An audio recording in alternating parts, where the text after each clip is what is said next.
How far can a man go to quench his thirst for madness? Well, you can't even imagine that. The judiciary system is the backbone of democracy. They bring justice to everyone. Inside the courtroom, innocents are hailed and criminals are punished. But what if the criminal attacks the judiciary itself? In this video, we will show you this deadly case where a man kills everyone in the courtroom. This video is going to be nerve-wracking and heart-wrenching, so stay tuned until the end. Meet Brian Nichols. He is a rapist and a killer, best known for his March 11, 2005 escape from custody and murderous rampage inside the Fulton County Courthouse in Atlanta, Georgia. Nichols was on trial for rape when he managed to escape custody and killed the judge overseeing the case, a court reporter, a deputy of the Fulton County Sheriff, and later, an ICE special agent. Nichols was apprehended 26 hours after a protracted manhunt in the Atlanta metropolitan region began. On November 7, 2008, he was found guilty of all 54 charges brought against him by the prosecution. And as a result, he was given a life term in jail. And that's when he did the most horrific act inside a courtroom. Nichols came from a middle-class household, according to what little is known about his early years. In 1989, he received his diploma from the Cardinal Gibbons School in Baltimore, Maryland. In the academic years of 1989 to 1990, he spent 3 semesters at Kutztown University of Pennsylvania in Kutztown, Pennsylvania. He was a linebacker for the college's football team while he was a student there. Nick Pergine, who played football with Nichols at Kutztown, remarked that Nichols had a reputation for being someone to be cautious around due to his enormous physical presence and martial arts prowess. Nichols was detained at least 3 times during his brief tenure at the university, according to Burke County records. According to court records, he was charged in 1990 following an incident in a university dining hall with making terroristic threats, simple assault, disorderly conduct, and harassment. The 2 lower counts were withdrawn after he admitted guilt to them. Nichols was detained again in 1 month the next year for criminal trespassing, misdemeanor criminal mischief, and disorderly behavior. Later, those charges were dropped. Nichols attended Newberry College from 1992 to 1993 and played football there after his brief time at Kutztown. During that time, according to athletic spokesperson Ryan Gross, Nichols was dismissed from the football team for stealing from a residence hall. After being accused of brutally assaulting his ex-girlfriend 8 years after their breakup, he was taken into custody. Well, let me tell you, his crimes have the potential to send shivers down your spine.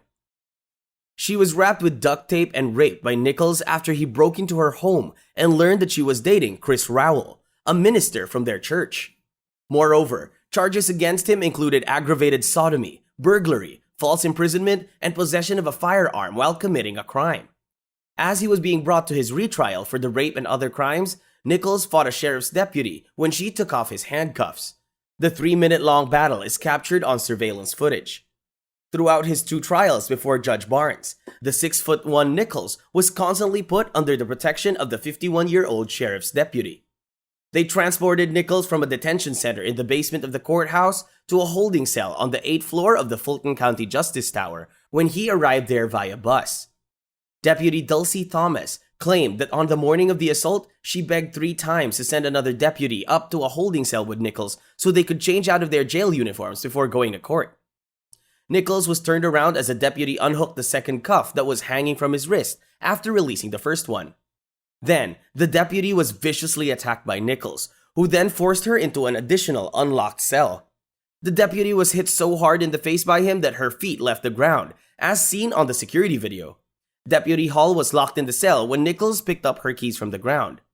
Nichols entered a different cell, changed into his street clothes, and was last seen exiting the holding cell about 1 to 2 minutes later. He armed himself with her Beretta by opening a lockbox with the keys, semi-automatic pistol with a .40 cal.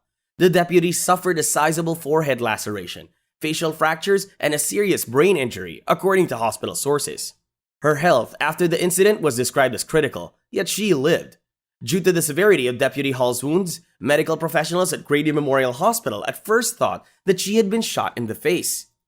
Nichols then used a sky bridge to transfer to the old courthouse, where he went inside Judge Roland W. Barnes' private quarters. David Allman, an attorney, and caseworkers Susan Christie and Gina Clark Thomas were there. When Nichols asked where Judge Barnes was, he forced them all to sit on the ground while holding them at gunpoint. The court bailiff, Sergeant Grantley White, entered the chambers and was greeted by an armed Nichols. Nichols stated not to do anything to Sarge, and he kept pointing the rifle at him. From a door behind the judge's bench, Nichols entered courtroom 8F. In the courtroom, Judge Barnes was overseeing motions in a civil case when he arrived, and after that, the horror started. The judge received a close-range shot to the back of the head. Witnesses claimed that the judge was unaware of Nichols' presence behind him. When Nichols noticed that the assistant district attorneys who were prosecuted were not present in the courtroom, he reportedly searched the prosecution table for them before shooting court reporter Julie Brando in the head. After using the restroom, White was able to exit and access his radio. He made the first radio transmission, informing the responding officers that there had been shots fired, and he also described the armed Nichols. After that, Nichols got up from the bench and went to a side room where witnesses were kept before the trial started, apparently looking for his rape victim. However, she was running late that day, so the room was empty.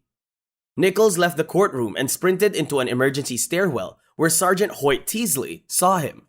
Before picking up a radio or donning his bulletproof vest, Sergeant Teasley was already responding to the alarm when he arrived at his place of employment.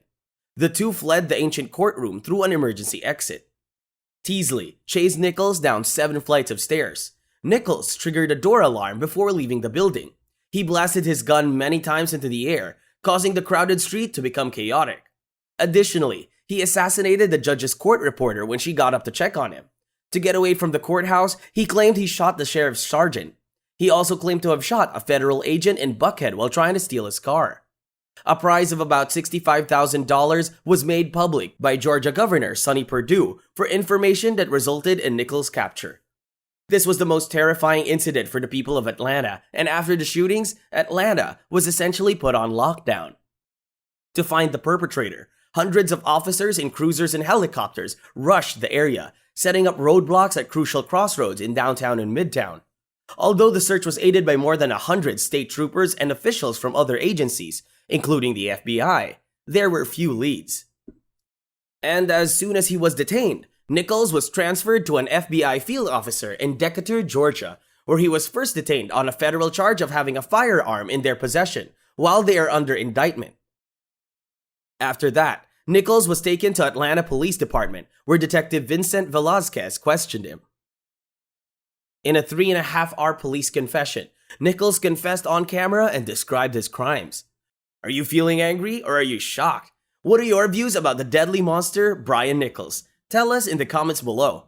This is us signing off. Hope you enjoyed the video. You can drop a like to appreciate our efforts. Also, don't forget to subscribe to the channel and make sure to press the bell icon. We'll see you in the next video. Until then, peace.